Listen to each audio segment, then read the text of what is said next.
11:11 message পেয়েছি যে একটা ট্রেনে আগুন লেগেছে। তারা এখানে পৌঁছায় 11:27 এসে আগুন দেখতে পায়। আমরা তাৎক্ষণিক দ্রুত ব্যবস্থা নিয়ে 11:50 মধ্যে আগুনটাকে নিয়ন্ত্রণ করতে সক্ষম হই।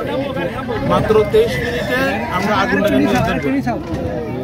তো আমাদের মূল টার্গেট ছিল যেন এই যে পাওয়ার কার, এই যে জেনারেটর, এই রুম থেকে আগুনটা যেন অন্য বগিতে না ছড়ায়, কারণ এখানে একটা প্যাসেঞ্জার ট্রেন, এখানে অনেক মানুষ আছে।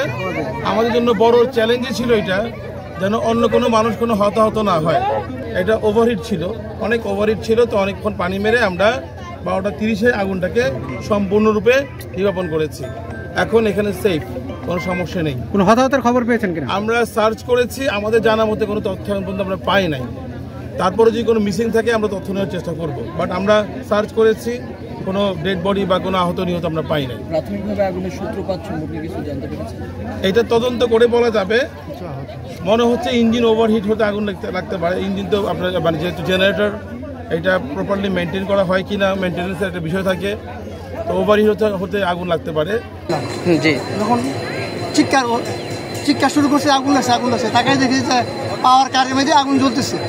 তখন মানুষ একজন থেকে এরকম জুড়তে আওয়াজ করতেছিল পুরা বগিতে। যখন সবাই এখন চিৎকার পাকড়া করতেছে, কেউ ব্যাগ নিয়ে চলতে গাড়িতে ফাল দিবে। তারপরে আমি অনেকজনকে বলছি আপনারা শান্ত হন, এই বগিতে আগুন লাগার আগে ট্রেনটা থেমে যাবে। ঢাকা থেকে আসার সময় চলন্ত ট্রেনের ভিতরে আগুন লাগছে। তো চলন্ত ট্রেনের ভিতরে যখন আগুন লাগে তখন এই ট্রেনে কোনো হতাহত হয় নাই।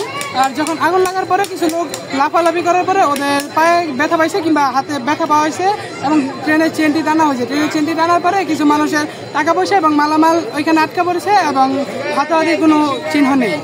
বলতে পারি না, আমি বাজার আছি শুক্রবার জন্য কাজ করতাম। পরে দেখি ট্রেন হইচই লাগাইছে, আগুন লাগতেছে। দোলপাড়া বাজারটা আসছি, আসার পরে আমরা সোয়াজ মিললাম তার বাড়িতে পানি মোটরটা ছাড়ি এবং বালতিতে দিই। ট্রেনেতে লোক নামাই, আমার পর আপনার শাহাবুদ্দি আছে রিটায়ার্ড প্রাপ্য রেলের ড্রাইভারই, ইঞ্জিন দিয়ে খুলছে, মানুষের রক্ষা করছে। সে তাদের পাশে আমি সহযোগিতা করছি, আল্লাহ রহমত করছি। হতাহতের কোনো ঘটনা ঘটছে? হতাহতের ঘটনা নাই। কেউ